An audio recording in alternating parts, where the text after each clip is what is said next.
എക്സാമിന് പോകുമ്പോൾ നമ്മൾ ഇമ്പോർട്ടൻ്റ് ആയിട്ട് പഠിച്ചിരിക്കേണ്ട, എക്സാമിന് പോകുന്നതിന് മുമ്പ് നമ്മൾ ഏറ്റവും ഇമ്പോർട്ടൻ്റ് ആയിട്ട് അറിഞ്ഞിരിക്കേണ്ട ഒരു ചോദ്യം നിങ്ങൾക്ക് പരിചയപ്പെടുത്തി തരാനാണ് മാഷ് വന്നത് കേട്ടോ. ഇവിടെ നോക്കിക്കേ, ഇവിടെ എന്താ തന്നത്?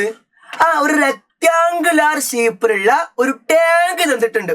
ടാങ്കിനുള്ളിൽ നമുക്ക് എല്ലാവർക്കും അറിയാം വെള്ളം നിറയ്ക്കാൻ കഴിയൂലേ.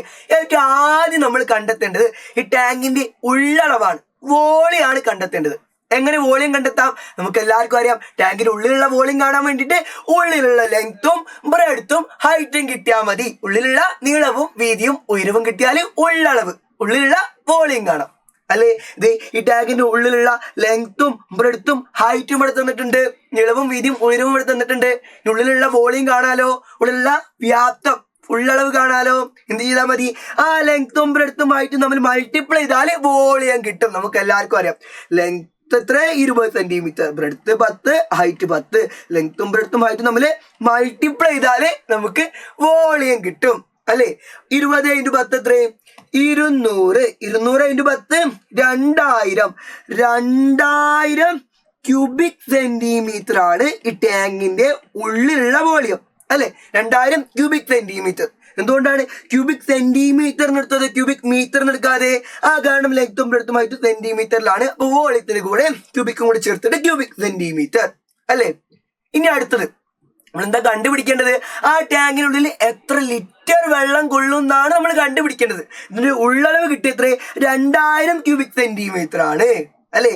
എങ്ങനെ ക്യൂബിക് സെന്റിമീറ്ററിനെ ലിറ്ററിലോട്ട് മാറ്റാം? 2000 ക്യൂബിക് സെന്റിമീറ്ററിൽ എത്ര ലിറ്റർ വെള്ളം കൊള്ളും? ഇങ്ങനെ കാണാം.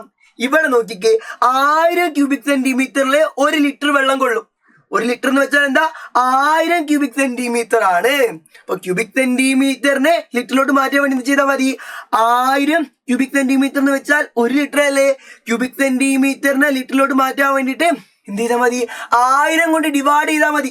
അതായത് പിറകുള്ള 1, 2, 3 പൂജ്യങ്ങൾ വായിച്ചു കളഞ്ഞാൽ ക്യൂബിക് സെന്റിമീറ്റർ ലിറ്ററിലോട്ട് മാറും. അങ്ങനെയാണ് ഇവിടെ നോക്കിക്കേ, 2000 ക്യൂബിക് സെന്റിമീറ്റർ എത്ര ലിറ്റർ ആണ്? എന്ത് ചെയ്താൽ മതി? 2000-ത്തെ 1000 കൊണ്ട് ഡിവൈഡ് ചെയ്താൽ മതി. 2000-ന്റെ പിറകുള്ള 3 പൂജ്യം വായിച്ചു കളഞ്ഞാൽ മതി. എത്ര കിട്ടി? 2 എന്ന് കിട്ടി. 2000 ക്യൂബിക് സെന്റിമീറ്റർ എന്ന് വെച്ചാൽ 2 ലിറ്റർ ആണ്.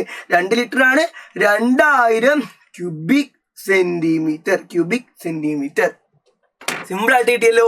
അപ്പൊ ഈ കാര്യവും നമ്മൾ ഇമ്പോർട്ടന്റ് ആയിട്ട് അറിഞ്ഞിട്ട് വേണം എക്സാമിന് പോകേണ്ടത്. അത്രയും പ്രധാനപ്പെട്ട ചോദ്യം കേട്ടോ. അപ്പൊ ഈ കാര്യം പോയി നിങ്ങൾ എല്ലാ ഫ്രണ്ട്സിനെ അറിയിക്കുക. പിന്നെ എക്സാമിന് ഏത് രീതിയിൽ ചോദ്യങ്ങൾ വരുമോ ആ രീതിയിൽ പഠിച്ചാലാണ് നമുക്ക് എക്സാമിന് നല്ല മാർക്ക് സ്കോർ ചെയ്യാൻ വേണ്ടി കഴിയാം. അപ്പൊ ആ രീതിയിൽ നിങ്ങൾക്ക് പഠിപ്പിച്ചു തരാൻ വേണ്ടിയിട്ട് മാർച്ച് 18-ാം തീയതി വൈകുന്നേരം 7 മണിക്ക് ലൈവ് വരുന്നുണ്ട്. മെഗാ മാരത്തോൺ ആയിട്ട് വരുന്നുണ്ട്. അത് കണ്ട് നിങ്ങൾക്ക് എല്ലാവർക്കും എക്സാം ഫുൾ മാർക്ക് നേടുന്ന രീതിയിൽ എക്സാം ഏതെല്ലാം രീതിയിൽ ചോദ്യങ്ങൾ വരുമോ ആ രീതിയിൽ തന്നെ എല്ലാ കാര്യങ്ങളും ഇതുപോലെ സിമ്പിൾ ആയിട്ട് പഠിക്കാം. അപ്പൊ എല്ലാവരും 18-ാം തീയതി വൈകുന്നേരം, അതായത് എക്സാമിന് തലേന്ന് വൈകുന്നേരം 7 മണിക്ക് ലൈവിലോട്ട് നമുക്ക് ഇനി ലൈവ് അടിച്ചു വിളിക്കാം.